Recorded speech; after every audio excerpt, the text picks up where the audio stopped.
Sud Radio, Berkoff dans tous ses états.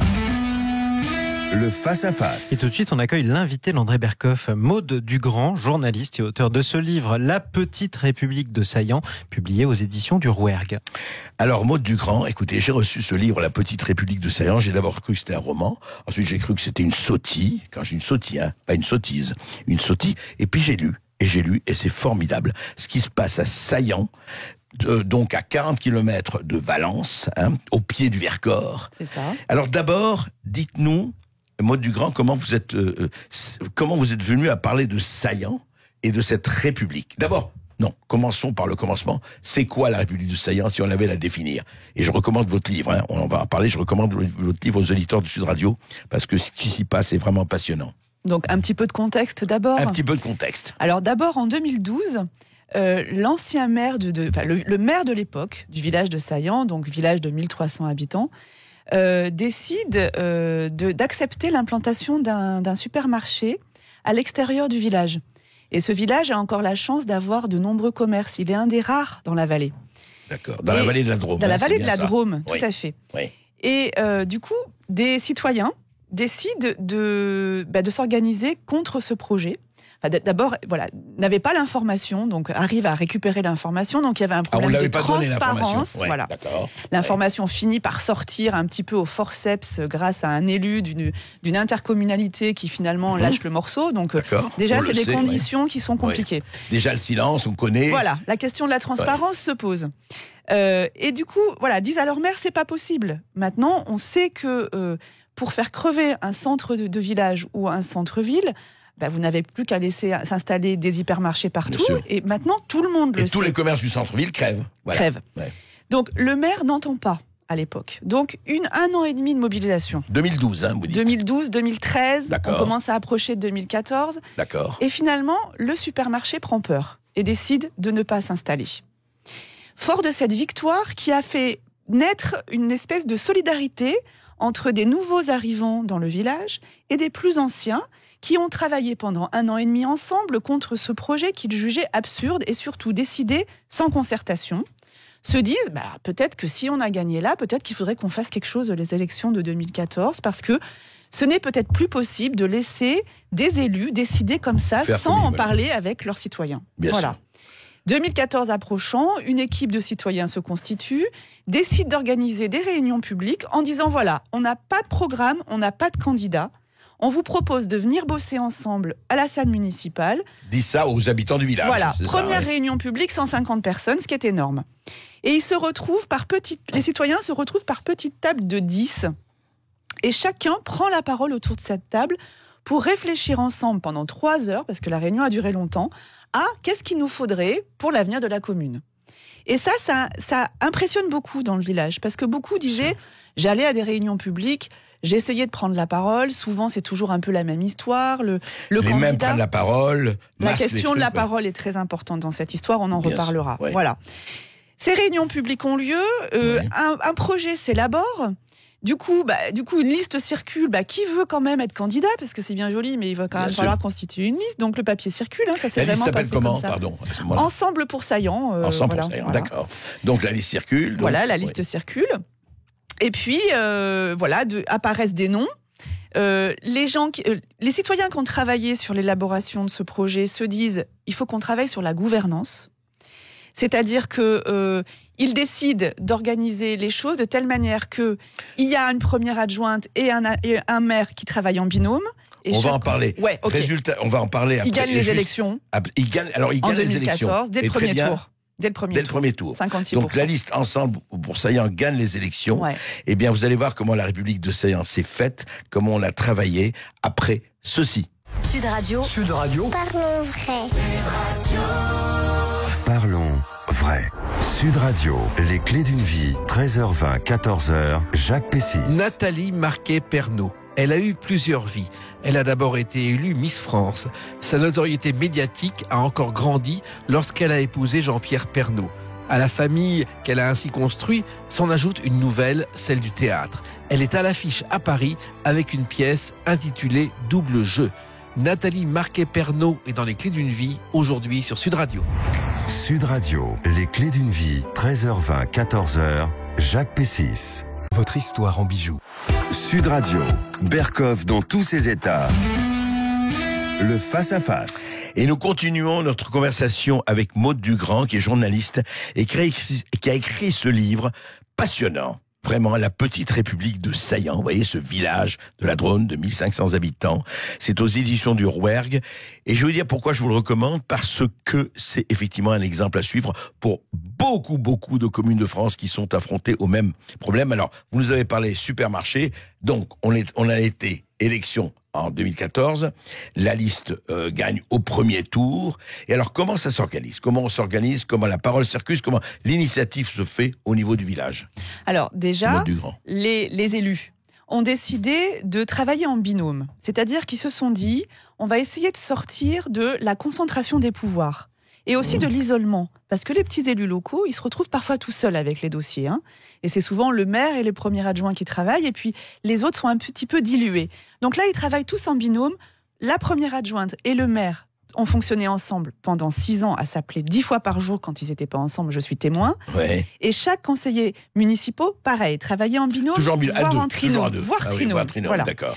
Ensuite, il y a eu aussi quelque chose qui peut paraître un détail, mais que je trouve important, répartition des indemnités. Le maire, qui est éducateur, a pu travailler à mi-temps. Il a eu du coup 900 € par mois.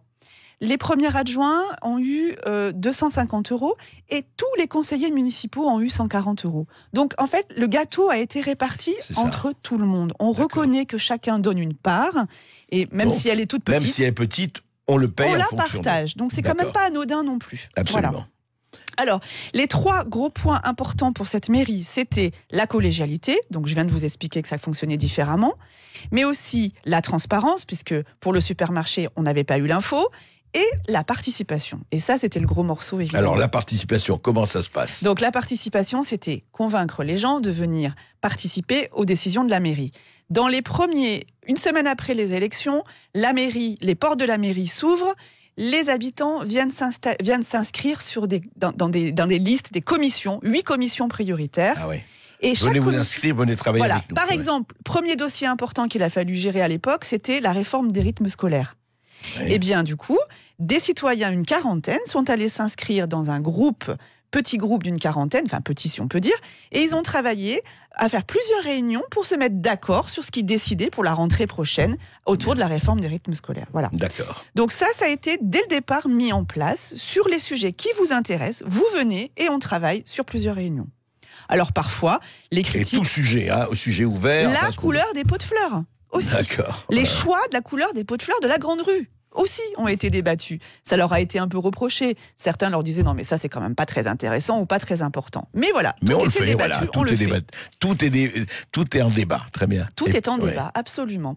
Le gros chantier de cette histoire, ça a été la réforme du PLU, le plan local d'urbanisme. Oui. La naïveté un petit peu de l'équipe municipale citoyenne a été de se dire bon là on va pouvoir tester à grande échelle la participation sur un sujet fondamental, sauf que c'est un sujet extrêmement clivant. Si vous voulez ne pas vous faire réélire, vous réformez votre PLU, en gros. Je vous la fais courte.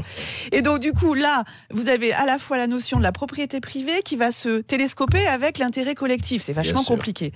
Ils ont quand même réussi à faire venir 400 personnes à des réunions, à des arpentages de territoire. Sur 1300 habitants, c'est énorme. Ouais, c'est le tiers. À des lectures de PLU, le soir à la mairie, les citoyens par petits groupes s'emparaient des textes.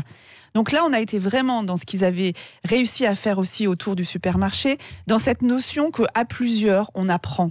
C'est vraiment l'éducation populaire. À plusieurs, on monte en compétences, on a une richesse de départ, on est tous compétents, qu'on soit originaire du village, agent de la DDE et bac plus 15 et en venant de s'installer, on a des compétences différentes et on les met ensemble. Et les élus de la mairie, c'est vraiment ça. Et chacun amène ses compétences, qu'ils soient éduqués, qu'ils soient universitaires ou autres, etc. Exactement. Voilà. Et tout le monde s'y est mis, enfin tout le monde. Alors, pour la participation sur le PLU, c'est énorme. Après, ça a créé des clivages dans le village. Parce que la parole, ce n'est pas si facile. La parole, c'est un marqueur social. Pas tout le monde sait parler. Pas tout le monde a accès à la parole. C'est pas si simple d'avoir une pensée élaborée à dire en public devant son voisin qu'on côtoie tous les jours. Voilà. Exact. Oui, donc la parole peut exclure aussi. C'est pas si simple. Il faut le dire. Alors pourquoi la République de Saillant? Parce Pourquoi la République? ils ont vraiment mis en place un système qui tient la route, quoi. Ils ont aussi eu l'idée de créer un observatoire de la participation. Au départ, ils l'ont appelé le Conseil des sages. Ouais. C'était des gens, et d'ailleurs, c'est un agent de la DDE élu, chasseur à 16 heures, qui a eu l'idée de créer cette instance. Rappelez DDE. Ah oui, c'est les routes, c'est les agents des routes, Voilà, les direction routes. départementale de l'équipement. C'est ça. Si vous voulez, c'est ce monsieur qui a arrêté l'école à 14 ans, qui a fait partie de cette équipe, qui a travaillé pour essayer d'élaborer une nouvelle gouvernance, qui a dit il nous faudrait une instance indépendante pour voir si ce qu'on met en place tient la route, quoi. Et ça fait office de conseil constitutionnel. Donc ça ressemble vraiment à une république qui tient la route, quoi. Ouais. Vous voyez ? Non, c'est formidable. Moi, écoutez, ce que vous racontez dans votre livre et ce que vous nous racontez là, je trouve ça formidable parce que surtout, ce qui est formidable, c'est que ça traduit que quand les citoyens veulent s'emparer, effectivement, et de l'information et du pouvoir, en tout cas d'un certain pouvoir, Absolument. ils peuvent le faire. Et vous m'avez dit que ça vous rappelait un peu les Gilets jaunes. Oui, parce que au bout d'un mois de la mobilisation des Gilets jaunes, les Gilets jaunes ont parlé de la question de la représentativité et de la démocratie.